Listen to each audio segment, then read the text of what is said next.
All right, Rabbosai, good morning. Let's begin. We have a lot to do today. A beautiful, beautiful Gemara ahead of us. We also, Baruch Hashem, have a number of sponsors for the shir today. The shir this morning is sponsored by the Lerner family in memory of Ari's grandfather, Yosef ben Yitzchak HaKohen. We hope that in the merit of our Talmud Torah's Neshama will have an aliyah and the family in a shkoyach. The shir is also dedicated by the Gertner family in memory of Milt's brother, Chaim ben Getzel. We hope that in the merit of our Talmud Torah, Neshama will have an aliyah and the family in Nechama. And also our shir this entire week is dedicated by the Weinberg family, by Aaron and Alana Weinberg. And the dedication is in honor of Yonatan Weinberg's 7th anniversary of Baruch Hashem, a complete refuah shalema. Hodu la Hashem ki tov. We thank the Weinberg family for dedicating, and we wish Yonatan a life filled of gezunt ad 120 shanim tovos. Beautiful. What a way to start. What a way to start a week. Okay, well, with that, let's begin. So we left off. I know I left you mid Mishnah, which I know was distressing for many of you. Probably shared your simcha on Sunday, even more than the fast. So let's. But now let's finish up. So we left off on top of pay. Top of pay. Also, I want to give a thank you to the Chevra who came last night to relocate the Daf Yomi Shir a little bit. Thank you to those who showed up and helped put everything together. I'm sorry, I know when people come in, they're a little bit disoriented in terms of how to transfer your seat in 2 and 3 to this makom over here, but maybe it's good. Maybe during the 3 weeks we feel a little bit more of galus. When we feel a little bit more displaced. Halavai, we should be zochem erzem to Google. Okay, let's begin. Hanitonim matana achas, top of Pei Amud Aleph. So we'll say, so again, remember, we're continuing still, I call it with the sugyas of mix-ups, right? All of this, again, is dealing with different things that are mixed together, and ultimately, again, trying to figure out what I do when I have sacrificial mix-ups. So hanitonim matana achas. So we'll say if you have sacrificial blood that was only had one blood application on the mizbeach, top, literally first line on pay.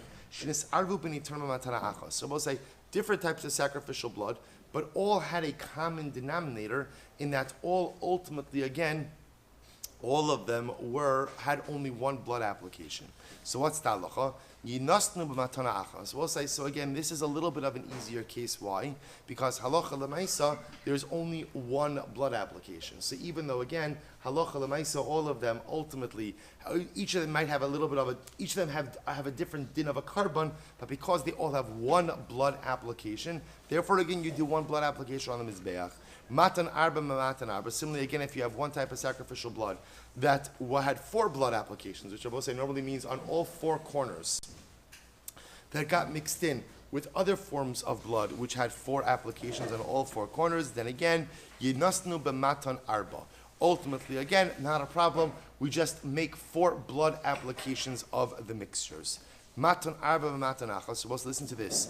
What happens if you have one type of blood? We'll call it one type of sacrificial blood, which has what? Which has 4 blood applications. That gets mixed in with another type of blood that has 1 blood application. So what do I do in this case? I say here you have a 1 application combined or mixed together with a 4 application. So we'll say, what do I do with this sacrificial blood? So listen to this. It's actually quite fascinating. Rabbi Lazar Omer, Yinasnu matan arbas. Rabbi Lazar says you do 4 blood applications. Rabbi Yeshua Omer, Yinasnu matan achas. Rabbi Yeshua says, no, you do 1 blood application. So listen to this. Amar Rabbi Eliezer, hurry over al Bal Tigra. So Rabbi Eliezer says to Rabbi Yeshua, how can you just do 1 blood application? After all, again, you're going to be over on Bal Tigra. We'll say Bal Tigra means that you're not permitted to diminish from the mitzvos. If there are 4 blood applications, you can't now start just to do 1. You're diminishing from the obligations. Amar Rabbi Yeshua, hurry over Bal Tosif. So Rabbi Yeshua says to Rabbi Eliezer, but 1 second. You who says to do 4, you're going to be over on what? You're going to be over on Bal Tosif. Why? Why over on Bal Tosif? Because halacha l'maisa, what you're saying is that what you're going to take something that normally was only subject to 1 blood application, and now you're going to do 4. Amarli Rabbi Eliezer, lo ne'emar Bal Tosif ela kishu ba'atzmo. So Rabbi Eliezer says the only time you chayiv for Bal Tosif is when the blood is by itself. In other words, when there's not a mixture. So we'll say if you take sacrificial blood that normally is only subject to 1 blood application, and you go ahead and apply it to 4 blood applications, then what? That's Bal Tosif. That's Bal Tosif. But if there's a mixture between a 1 application blood and a 4 application blood, and you do 4 applications, that's not Baal Tosif. So the Gemara says, Ela Amar le Rabbi Yoshua, listen to this. Lo ne'amar Baal Tigra, Ela Kishu. So Rabbi Yoshua says the same thing. So we'll say this actually, by the way, is an interesting idea that both see what's happening in this case. This is really a quite a fascinating case. In this situation over here, I have 2 sacrificial bloods that are getting mixed together, or 2 forms of sacrificial blood that are getting mixed together. We'll call it blood A is subject to 1 application on the Mizbeach. Blood B is subject to 4 applications on the Mizbeach. Now I have the mixture. The shaila is, what do I do with it? Rabbi Eliezer says, do 4 applications. Rabbi Yoshua says, do 1 application. Don't they both run into a problem, according to Rabbi Eliezer of Baal Tosif, according to Rabbi Yoshua of Baal Tigra, either adding on or taking away? To which they both answer no. Those Isurim is only when you have an item, a Dvar Mitzvah alone. Once it's in a tarovis, once it's in a mixture, those prohibitions don't apply. So therefore, again, says the Gemara, Va'od Amar Rabbi Yeshua, Kishenasata avarta al Baal Tosif v'asisa ma'aseh b'yadech. So Rabbi Yeshua seems to have the final word. Remember, Rabbi Yeshua says, how many applications do you do? According to Rabbi Yeshua, 1. Rabbi Yeshua says, I'm going to tell you why. Because if you do 4, so you run the risk of being over al Baal Tosif on adding on. We'll discuss exactly the nature of this exchange. But more importantly, you've done a ma'aseh b'yadayim. You've actively done something. You've actively done additional blood applications. Kishalona sata, if you only do 1, worst case scenario is avarta al Baal Tigra. You are over ultimately on what? On diminishing the mitzvah. Velo asisa ma'aseh b'yadecha. But at least what? You haven't actively done anything. In other words, what Rabbi Yoshua is saying is, Rabbi Eliezer, the difference between me and you is that you run the risk of violating something bikum aseh, in an active way. I run the risk of violating something, but at least what? It's passive. It's shevi al taseh. And when I will say we're going to discuss this because this is going to open the door to many interesting halachic discussions. And in general, whenever we are in a doubtful situation, we always take the most, I shouldn't say we always, but sometimes we look for the most passive approach. Because even if it's going to be imperfect, I'd rather have imperfection through passivity than imperfection ultimately through active erroneous action. That seems to be Rabbi Yeshua's final word. So you have a mixture here of 1 application and 4 application bloods. We have a choice. It's either 4 or it's 1. Here's Rabbi Yeshua says, here's the difference. If it's 4 and you're wrong, you've actively violated adding on to the mitzvos, and you've done it actively. If I only do 1, even if I should have done 4, it's true, I go ahead and I have diminished from the mitzvah, but at least I did it passively and not actively. Okay, we'll have to see that machlok is ultimately in the Mishnah. Says the Gemara. So we'll say now the Gemara is going to go back.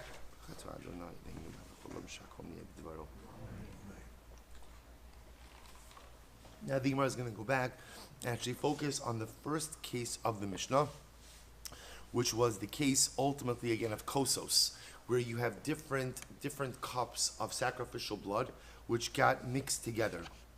So remember again, Rabbi Eliezer said that if even one of the cups was offered up, you could assume that that was the cup of invalid blood, and therefore the rest of it is usable. So Amar Rabbi Elazar, Lo hichshir Rabbi Eliezer ela shnayim shnaim. So we'll say this is similar to what we saw on Friday's daf, for Thursday's daf. Rabbi Eliezer only says that's true if you're offering, or if you're looking at the cups in groups of 2. Then if one of them was offered, you could assume that the one that was offered ultimately was the invalid one. Aval echad lo. But if you're looking at the cups one at a time, then you cannot make this same statement. Ma'asif Rav Dimi. So Rav Dimi goes in and says, but one second, the Chachamim say, afilu kirvu kulan chutz me'echbem yishapech la'amo. The Chachamim say that even if you offered up all of the cups except for one, that last one has to be spilled down the drain. Amar Rabbi Yaakov, Rabbi Yirmiyah bar Tachlifa, asaber l'chai, will explain to you my echad. What does it mean when the Chachamim say one? That's zug echad. That's referring to one pair. So we'll say this is the identical conversation that we saw, I don't remember if it was Thursday or Friday's daf, about this same explanation of Shitas Rabbi Eliezer, that he only allows you to assume that the item that was offered was the potentially invalid item only when you're dealing with pairs of items. Fine. So we'll say, now the Gemara asks a more fundamental question. Utzricha. Now we'll say, so essentially, we seem to be stating the same case over and over and over. So remember again, we saw this with, last week we saw that if you have limbs of olos, but some of the limbs came from a balmum, some of them came from a tamim. So remember again, what happens? They all get mixed together. What did Rabbi Eliezer say? Once some one of them has been offered up, the rest of them become kosher. Because we assume that what? The one that was offered up was the balmum one, and therefore the remaining ones are all valid. So it says the obvious shaila is, why does Rabbi Eliezer have to restate the same concept over here by the cups of blood? It's the same concept. I have a mixture, so there's one invalid with, or it doesn't matter one or a few, but let's go one invalid with a number of valid items. So Rabbi Eliezer's shita is, once one of them is offered up, it's done. Right? We assume, let me say it's done. Once one is offered up, I assume it was the invalid one that was offered up, and therefore the rest are permitted. So why do I need to state this, both by the case of the mixture of limbs, as well as the case by the cups of blood? To which the Gemara says, I'll tell you. If you look at Rashi, Tzricha, liflugi betarvayu, Rabbi Eliezer v'Rabbanon, beba'ali mumim eivarim be'ivarim, v'kosos bekosos. Both cases are necessary, about the limbs that get mixed together and the cups of blood that get mixed together. Why? Di'i itmar baha. Because if it would have just said, ultimately again, in the case of the limbs, Bahakam Rabbi Eliezer Mishum this avid bei kaparaso. So I will say, here's the difference. In the case of the limbs, what has already happened? By the time you realize that you have a mixture of valid and invalid sacrificial parts, what has already been done? The blood application, the zrikas dam. Now remember again, we know Karbanos 101, that what is the most important part of any sacrificial service? The zrika. So I might have thought it's only after zrika that Rabbi Eliezer is a bit more mekel and says that what? Once one of the limbs have been offered up, you could assume it was the invalid limb that was offered up, and therefore the rest will be kosher. Aval baha, but maybe in a case I will say with a very doubt is regarding blood itself. Meaning, remember, the zrika has not been done. B'kavaraya, the cups of blood themselves are all mixed up. Maybe Rabbi Eliezer agrees with the Rabbanon in that case and says, you can't offer up any of this blood, and all of the blood has to be poured down the drain. V'itmar baha, and if we would have just said the case of the cups, baha kami Rabbanon, I would have thought that it's only in the case of the cups that the Rabbanon hold their shita, that you have to pour all of the mixture down the drain. Aval baha, but in the case ultimately again of the mixture of limbs, ema modi Rabbi Eliezer. I might have thought that maybe they agree with Rabbi Eliezer, and you could assume that once one of them is offered up, the rest of the mixture is permitted. Therefore, I will say I need both cases. Tanan Hassam. So we'll say the Gemara goes weiter. I'll just show you an interesting piece of halacha. All right, we'll do it afterwards. So the Gemara says, Tanan Hassam. We'll say, this is a really very interesting case. Tzluchis shenaflu socha mayim. So we'll say, this is a case, tzluchis, if you look at Rashi, shalmei chatos, hamukdoshin shenaflu socha mayim da'amakodu. We'll say, listen to this case. I have a tzluchis, a flask, of para aduma water. And what happens in this? So again, this is meaning the ashes of the para aduma mixed together with spring water, all together. And what happens? Regular water falls in now to this flask. So regular water falls in to my mixture of para aduma water. Right? Kolshu, any amount of water. Supposed to say the shaila, of course, is, so what's the status of this? Rosa, first, can you imagine that? Right? Can you imagine such a thing happening like this? They must have so carefully guarded the para aduma water. Now somebody pours some of their, I was going to say Poland spring, Yushalayim spring. Somebody pours some of their, somebody pours some water into the mixture, right? So now, what's the status of the paraduma water? So the Gemara says as follows: Rabbi Eliezer Omer Yazesh Tehazos. Well, this is a fascinating discussion. Rabbi Eliezer says it's okay, it's still usable, but what you just have to do is you're going to have to sprinkle twice. Now look at Rashi. Rabbi Eliezer Omer Yazesh Tehazos Habola Hazos Mehen Alatame Yazesh Shtayim B'Tarim. Now I want to point out, don't be confused by this. There are always two sprinklings of paraduma. Remember again, the way a person contracts tumas meis, so you take the paraduma water, and what happens? The Kohen sprinkles on him twice, day 3 and day 7. That's not what Rabbi Eliezer is talking about. He's saying that each time you sprinkle twice. You do 2 sprinklings. We'll discuss why. The Chachamim post them. The Chachamim say, I'm sorry, the water is puzzle. Anytime you introduce additional water into the mixture, It invalidates the mixture in its entirety. So let's analyze this. Bishlam Rabbanan Savri Yesh Bila. So we'll say, so I understand what the Rabbanan say. The Rabbanan say Yesh Bila. They will say, now what does it mean Yesh Bila? Bila means there is absorption. So what does that mean? That means when you introduce new water, that water gets mixed in with the paraduma mixture, and therefore what? It invalidates the mixture. So we'll say, what's interesting about this is as follows. According to the Chachamim, so the idea must be that once the paraduma mixture is made, you can't introduce anything more into it. And if you introduce any more, then ultimately that just invalidates everything. That's what it means. Yesh bila means that it gets absorbed. Look at Rashi just a moment. Bishtam Rabbanan Savri Yesh bila, Kedistan b'masnisin, imlo nimlach v'nasan kasha. Sa'alma samchinan abila, v'amar lach hamis'arev b'lach mis'arev b'kula. Ve'in l'chatipa mizeh, shelo yehi ba mechavero kitzas. So he changed it to Minamayim Psulim. So says the idea, Yesh Bila means, we're going to get into this, but there's a fundamental discussion when you have a mixture of liquids. So do we say that liquids get uniformly mixed with each other, and therefore, again, every droplet has the properties of all the different liquids together? Or are we able to say from a halachic perspective, this is not a scientific statement, from a halachic perspective, we can view the liquids as separate and distinct. And even though they're all sitting in one utensil, we don't view every droplet as a mixture of all the different forms of liquid, but we can look at the liquids as separate as distinct. So the Chachamim clearly hold Yesh Bila. Yesh Bila means there is a mixture, so when you introduce this new water, so the previous mixture becomes uniformly mixed with the new water, thereby invalidating the mixture.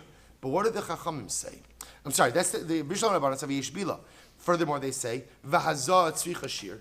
Furthermore, again, they say that each time you sprinkle, each sprinkling requires a shear. Now, if you look at Rashi, V'chasar v'hazah tzricha shir, ve'en kan shir, shayesh ba min ha'psoles. So this is actually very interesting. So the Chachamim say, number one, yesh bila, liquids mix uniformly with each other. Number two, a sprinkling requires a certain amount, ultimately, of para aduma ashes. So there's an ash-water ratio. And therefore, again, when you mix in new water, so you have diminished that ratio, or you have diluted that ratio, thereby invalidating the hazah. And furthermore, and he says also, ve'in mitztarfen lahazos. And I will say, furthermore, they say that separate sprinklings cannot combine to form one sprinkling. So we'll say, when you put this all together, so these are three pieces. If you hold yesh bila, liquids mix uniformly with each other. Hazah tzricha shir, every sprinkling requires a specific water-ash ratio. And number three, sprinklings do not combine. Therefore, again, you understand the sheet of the Chachamim. That's why when new water gets mixed in with the paraduma mixture, what does it do, Rabbi say? It invalidates the mixture.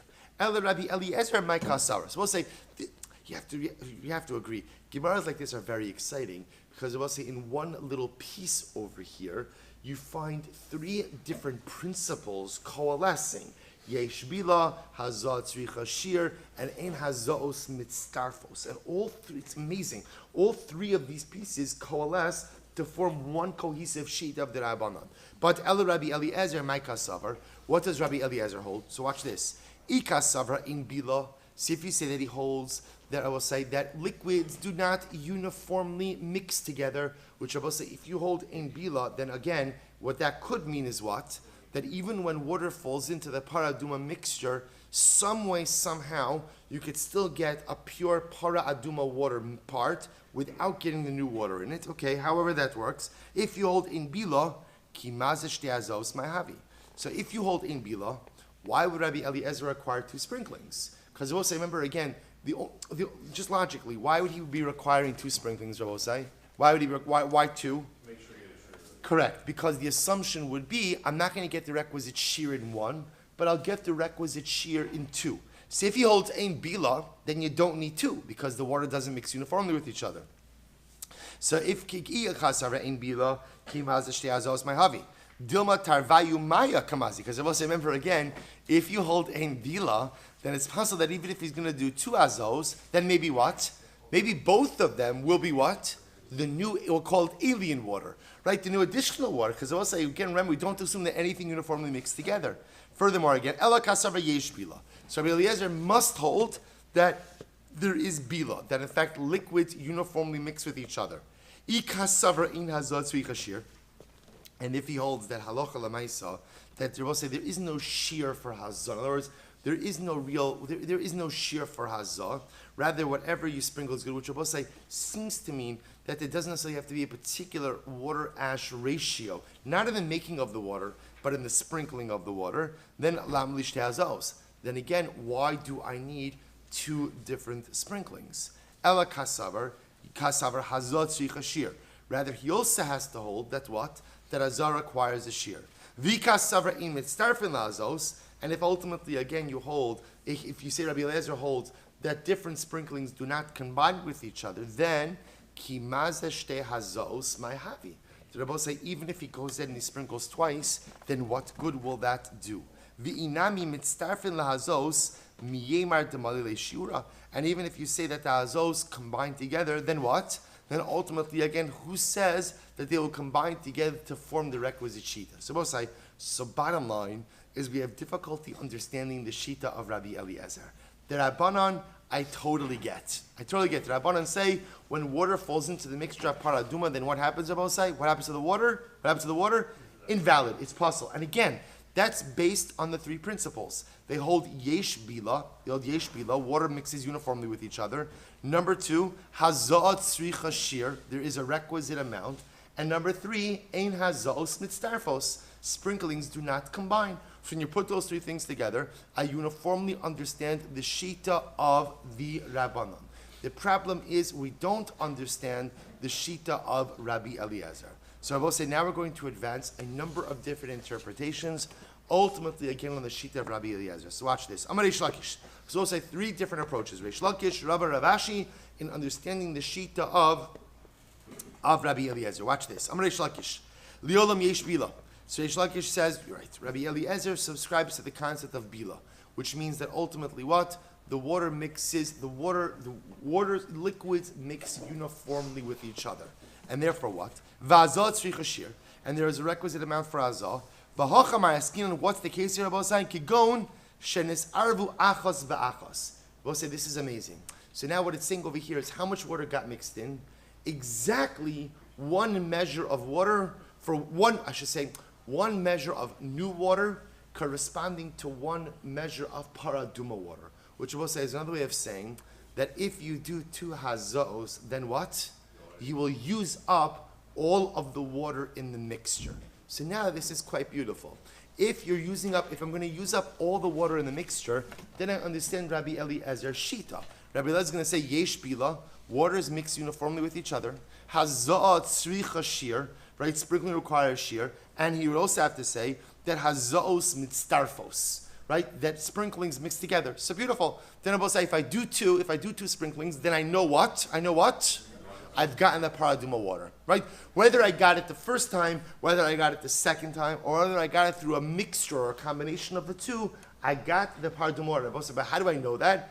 I know that because there's no water left in the receptacle, so I know I got it out. Okay, that's quite beautiful. That's really quite beautiful. Really very beautiful. If you look at Rashi for just a moment, it's the first of the intermediate wide lines in Rashi. Shir hazamizu, v'shir hazamizu, v'nisarvu. So we'll say you have exactly one sprinkling amount of the water of the paraduma, one sprinkling amount of the new waters, they get mixed together. Therefore, again, hilchach, ki mazeshte azos al karchach mali le shiura.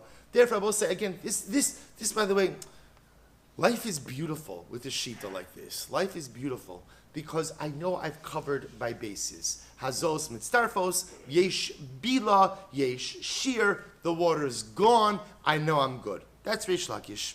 I almost want to stop after this, right? Perfect resolution, everything is good. But we won't. Rava Amar. Rava says no.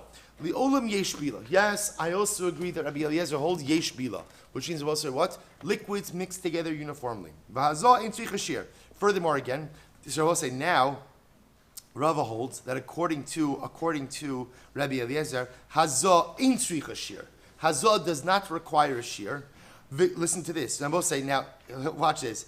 If you hold yesh bila v'hazah in tzricha shir, then I will say what should be the halacha? Look at Rashi for just a moment. Rava Amar, second of the widest lines. The olam yesh bila v'hazah in tzricha shir. Ushtei hazahos to come are supposed to listen to this. Let's I'm gonna test your knowledge, paraduma knowledge. If you hold yesh bila v'hazah in tzricha shir, then what should Rabbi Eliezer require? Really one sprinkling. One sprinkling, because I will say again, it's true that there's water mixed in, but that's okay. Why? Because we'll say, what does yesh bila mean? Yesh bila means that in every droplet of water that you extract from that mixture, I know for sure that what? That there's paraduma water. There's something else mixed in, but that's okay. I know there's paraduma water, and now there's no shear for the hazah. So therefore, again, once I do one sprinkling, I'm good to go. So why do I need two? Watch this. Ukinasa de kansli rabbanon. So we'll say this is a knas, this is a penalty. Why is this a penalty? Because what are Chazal essentially doing by making me do multiple sprinklings? They're making me use up the water. Why are they making me use up the water? To disincentivize. Is that a word, disincentivize? Good. To disincentivize dilution of para aduma waters. See, I will say, if you have para aduma waters, you have an incredible Yetzirah to do it. You know, there's Yetzirah for every, there's Yetzirah in every situation. What's the Yetzirah in para aduma? Dilution. Why? Make it last. You know what that stuff fetches on the open market, right? I'm just saying, right? Dilution is a big Yetzirah. So Chazal understood that what's going to happen. I'm the guy with the sluchis of para aduma water. My Yetzirah is to go ahead and pour a little bit of my Yerushalayim spring in there, right? And go ahead and dilute it a little bit. So Chazal said, you're going to dilute it. We're going to knas you. We're going to penalize you. How do we penalize you? Essentially, we're going to make you sprinkle it out. We're going to make you go ahead and use it up. This way, again, we disincentivize any Yetzirah for dilution. Very interesting. That's Rava. Ravashi Amar Ein Bila. Ravashi Amar Ein Bila. So ultimately, again, Ravashi says there is no Bila. Right? Ravashi says ultimately, again, Rabbi Eliezer holds that we do not believe that that liquids mix together uniformly, and therefore what? Therefore, yazesh teazos. You have to sprinkle twice. Now, Rashi points something out over here. We'll say this is in the fourth of the widest lines of Rashi. Ravashi Amar Hagir Sazu Mishubashas. Rashi says the gears of the Gemara is mistaken. Rather, again, right? He says Venira be'enai. Here's the right girsa. Degasina and Ravashi Amar Mayim Kol Shehu Tinan Ve'in Bila Yazesh Tehazos. So we'll say ultimately again, Ravashi says, what's the case? The case is where a very minute amount of water was mixed in. A very minute amount. And therefore, again, Rabbi Eliezer holds Ein Bila. Liquids do not mix uniformly with each other. Why do we require you to do two azos? Why? To make sure that you're sprinkling water of paraduma. Remember, again, he holds Ein Bila. Ein Bila, liquids don't mix uniformly with each other. But there's only a minute amount of water that got mixed in. So we're confident that if we require you to do two hazos, you will what? You will be covered because at least one, bless you, at least one of them will be comprised of the water of the paraduma. Good. So we'll say these are the three different opinions as to the shita of Rabbi Eliezer. Meisvei, Sigamari Zakasha, Rabbi Omer, Ledivrei Rabbi Omer, Ledivrei Rabbi Eliezer. So we'll say now we're going to go back. We have a brayso now that seems to contradict. Not seems. That does contradict. So Meisei, Rebbe says, the Divrei Rabbi Eliezer, according to Rabbi Eliezer, Hazah kol shehu mitzaeres. Number one, I will say any amount of hazah, any amount of sprinkling, creates tara, which I will say seems to tell me that what? Hazah in tzricha shir. Hazah does not require any kind of shir. Hazah mechza kashu mechza pas. So furthermore, I will say, what happens if you do hazah that's comprised partially of paraduma water and partially of other waters, amud beis. So we'll say, and this will be kosher. This will be kosher. So we'll say this poses a contradiction to the shitos ultimately again who hold that Rabbi Eliezer says that hazah tzricha shir. For example, Reish Lakish. Reish Lakish holds that according to Rabbi Eliezer, hazah tzricha shir. Here you have Rebbe saying that Rabbi Eliezer holds a hazah koshu is mitahares. Even if the hazah is comprised ultimately again of paraduma waters, other waters, it's going to be kosher as well. So as a contradiction, Reish Lakish is saying Rabbi Eliezer holds hazah tzricha shir. Rebbe is saying Rabbi Eliezer holds hazah in tzricha shir. Furthermore, Votanya behedya. Another brayso, we'll say pay amud beis, top line. Another brayso, hanitan in the mala. So we'll say, listen to this. Now this brayso actually references a Mishnah that we had last week as well. Hanitonin lemala, shinis aru b'nitonin lemata. We'll say what happens in the following case. You have a mixture of sacrificial blood, but the difference is some of the blood is applied above the line, some of the blood is applied below the line. So we'll say, so what do I do? So now I have this mixture. We learned this case. I have this mixture of sacrificial blood. So now what do I do with the mixture? Rabbi Eliezer Omer Yitain Lamala. Rabbi Eliezer says, it's okay. Take the mixture, place it above the line. Vatachtonim alulo. And I will say, ultimately what? Ultimately, again, the bottom. Now, what this sounds like, vatachtonim alulo sounds like, and the ones that should be applied below the line will also be kosher. Rabbi say, now what's the shaila here? V'i amrit ein bila. Now Rabbi say, if you hold that Rabbi Eliezer subscribes to the approach of ein bila, which means liquids do not mix uniformly, which Rabbi say was the opinion ultimately of Rav Ashi. Rav Ashi's interpretation of Shitas Rabbi Eliezer is ein bila, liquids do not mix uniformly. If you hold ein bila, Amai alulo. Then Rabbi say, how does it work when you have this mixture of sacrificial blood, some of which is supposed to be applied above the line, some of which is applied below the line? You tell me now that if you apply it above the line, it works, and it works for that which is below as well. How does that work? Amai alulo. Dilma kayohev elyonim lemata vatachtonim lemala. Maybe, in fact, Rabbi say when you apply the blood above and apply the blood below, if you hold ein bila, what does ein bila mean? Again, what does ein bila mean? Liquids do not mix uniformly. If you hold ein bila, then it's possible. Let's say you take this blood, right, and you apply 50% of it above the line, 50% of it below the line. It's possible that what? It's possible that what? That you applied the wrong blood in the wrong place. It's also that all of the blood you applied above the line should have really gone below, and vice versa. How can Rabbi? This is going to say this is only if you say ein bila. If you hold yesh bila, then what? You're kind of good to go, because yesh bila means in every droplet of blood is comprised of all the blood. But if you hold ein bila, like Rav Ashi holds, in Shitas Rabbi Eliezer, then how does this work? To which I'll tell you how. Hacham Ayaskinan, what's the case? Ki gondiika ruba elyonim. We'll say the case over here is where there's the overwhelming majority of the blood in the mixture is the type of blood that was supposed to be applied on top of the red line. On top of the red line. And what happens? V'kayohev lemala shir tachtonim va'od. So we'll say, so for argument's sake, it was like this. So let's say again, 60% of the blood was the type of blood, was above the red line blood, 40% was below the red line blood. And what did you do, Rabbi say? You applied 50% of the blood above the red line. If you apply 50% of the blood above the red line, then what do you know, Rabbi say, with absolute certainty? You know for sure that you got some of the above the red line blood up there. Now, whether it's 10% or whether it's more than that, you don't know. But one thing is for sure, which is what? That you went ahead and you were yotzi. And I will say, hatachtonim alulo. But then how can you say, if that's the case, that you applied 50% of us, if you apply 50% of the blood, so I will say, then how can you say that when you apply it then below the line, you've been yotzi the tachtonim blood? After all, if you hold in bila, then it's possible that what? That all the blood applied above the red line was in fact below the red line blood, plus some additional above the red line blood, to which the Gemara says, you're right. When we say tachtonim alulo, that does not mean that you are yotze the blood applications for below the red line, rather, katani l'shem shirayim. Rather, we'll say what it means is, after you apply the blood above the red line, you pour the rest out down the drain, as shirayim of the above the red line blood. In other words, I will say, if you hold ein bila, then unfortunately, in this case where you have a mixture of blood, some to be applied above the line, some to be applied below the line, there is no way for you to go ahead and be yotze both blood applications. The most you're going to be able to do is get one.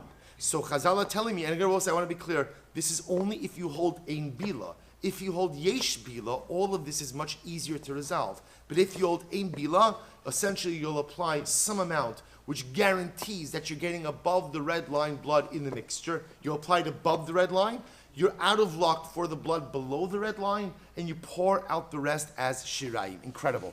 Tashma. So we'll say another shayla. Tashma nasan lamata v'lo nimlach. So we'll say, what happens if you went ahead and you applied all of the blood below the red line, Because you didn't ask a shaila, right? It's amazing what you could accomplish when you don't ask shailas. So what happens? So you put all of the blood below the red line. So what happens? Rabbi Eliezer Omer, Yachzor v'yitin lamala. So you have to go ahead and go back and you have to do another blood application above the line. Vatachtonim alulo. And ultimately again, the bottom applications will work. So we'll say, so what's the case? How does this work? So the Gemara says, so if you hold ein bila, how does this work? Hachanami beruba elyonim v'kayohev lemalo shir tachtonim va'od. So we'll say, ultimately, again, it's the same case. The Gemara interprets it the same way. The case of Rabbi says where the overwhelming majority of the blood was elyonim blood. So what did you do? You went ahead and you put it lemalo shir tachtonim va'od. The amount of blood that could have potentially represented the amount of the blood below the red line, or that would have been applied below the red line, and some additional amount. So you know for sure that you captured the correct amount. But it says that it counts for him as a blood application on the bottom. Tush Gemara says, no, it doesn't literally mean the blood application, rather it means l'shem shirayim. It means that ultimately, again, that that after you do the blood application above, you pour out the rest l'shem shirayim. Tashma. So also remember, just so you're clear what we're doing over here, we're just trying to figure out, specifically questioning in the Shita of Rav Ashi. Rav Ashi's interpretation of Rabbi Eliezer subscribes to the idea of ein bila, that liquids do not uniformly mix with each other. We're just trying to understand Shita's Rabbi. If you take the approach that Rabbi Eliezer holds that liquids do not uniformly mix with each other, we're just trying to read that Shita back into some of these cases. Tashma. Nasnan lamalo below nimlach. So we'll say ultimately again, if you placed it above the red line and you didn't ask first what to do, elu v'elu modim sheyachzor v'yitin lamata. Everyone agrees that you have to go back and do another blood application below the line as well. Ve'elu v'elu alulo. But ultimately again, both work. But again, how can you say that both work if you hold ein bila on both sides? It's possible that once you did the blood application above, that maybe all of the lower blood was really applied above. So how can you say alu elu ve'elu alulo? Hachanami beruba elyoner. We'll say it's the same case. The majority of the blood of the mixture is above the red line blood. V'kayohev lemalo shir tachtonim va'od. And further, so what are you doing? We'll say you're going ahead and the blood that you're applying above the red line represents the sheer tachtonim, the amount of blood that technically represented the below the line, plus. If you do plus, then what? I know with absolute certainty that at least I've applied some of the above the red line blood above the red line. But it says that both count, both applications count. Mikatani elu ve'elu modim. Does it say that everyone agrees that it counts? Elu ve'elu alolo katani. So it says elu ve'elu alolos. We'll say, what does this mean? Seifa asan l'rabbanan. The amri yesh bila. Ultimately, again, the Sefer Rabbi will go according to the Rabbanan who say that indeed there is bila, that there is uniform mixture of blood.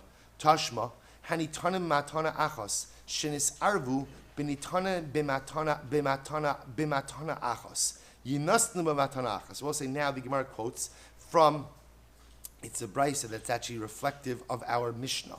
So what happens? If you have blood, sacrificial blood that got mixed up, what type of blood got mixed together? One application blood with one application blood. So this seems to be okay. Yinatnu matana achos, you do one application. I don't understand. V'i amrit ein bila, amay yinasnu b'matana achos. But I both say, at the end of the day, if you hold ein bila, then how can you discharge your obligation with one application? After, again, I both say it's possible that what? Remember, it lets you have sacrificial blood A, blood A and blood B. They got mixed together. Achos b'achos. The good news is they're both one application blood. But if you hold in bila, I both say, then what? It's possible that when you do that one application, then what are you doing? Only one blood and not both. So how does that work? To which the Gemara says, Dilma me hai kayohev or me hai lo kayohev. Maybe ultimately, again, you're only offering from one blood and not from the other. Because we'll say, again, remember, this is ein bila, kigon shenis arvu achas ba'achas. Oh, we'll say the case over here is where what? There is exactly one application worth of each blood. When we say that you do one application, we'll say, what does that mean? You do one application of each blood. If you do one application of each blood, we'll say, then what? Then what? Then with absolute, and again, remember, you're doing one the case over here, you'd have to set it up is, it's two forms of blood that are mixed together, each of which only require what? One application, and the amount of each blood is enough for what? One application. So everyone will say when the Brisa says that you do one application, what it means is you do one application of both. So you're going to do two applications, which inevitably use up what? All of the blood, which inevitably tells you that the application was done for each of the bloods, which then tells you, even if you hold in bila, ultimately, again, the proper azah has been done. We'll say, but we're going to stop over here in the Gemara. Let me just end you off with one piece of halacha lemaisa. Because again, remember, we started off with an incredible case, and we kind of detoured significantly, which is the case of para aduma. So what happens in that case of para aduma when what? When you have a mixture, a tzuchis of para aduma, that gets mixed together with new water. New water falls into that mixture. What happens to that mixture? Chachamim say it's possible. Rabbi Eliezer says, what do you do? Two applications, right? Two sprinklings. So remember, again, we got detoured a little bit because we're trying to figure out why does Rabbi Eliezer hold that I need two sprinklings? What do the two sprinklings do? So we kind of got, not detoured, but detoured, she's Rabbi Eliezer. But what about the para aduma? Supposed to listen to this. So the Rambam in Hilchos para aduma, Perek Tes, Halacha Tes says as follows: Mayim mikudashin shenis arvu bohen mayim acherim. We'll say if you have para aduma water and then additional water got mixed in, kolshu, any amount of new water gets mixed in. Afilu mayim shenis malu lekidush. Even I will say if it's sanctified water, hari elu psulin. I will say once you have your para aduma mixture and their new water gets mixed in, the introduction of new water invalidates the para aduma mixture. I will say this is wild. Not only that, but if dew enters into the sluchis, it also invalidates the water. In other words, what the Rambam is saying is, once para aduma water is made, you are not permitted to introduce any additional ingredients or additives. And if you do so, you invalidate the mixture. Nafal esochan mashkin, ume peros, ya'are hakol, v'tzarach lenagi v'akli, v'achar kein yitin l'esochan mayim mikudosh nachirim. So I'll say ultimately again so therefore the Rambam says, anything that falls into that sluchis of paraduma water, you have to pour out, dry out the kli, and start all over again. So we'll say, so haloch lamaisa, we pass like the chachamim, and anything that's introduced to the paraduma water, ultimately again will invalidate the mixture. So we'll say just a reminder that today is the Avas Yisrael.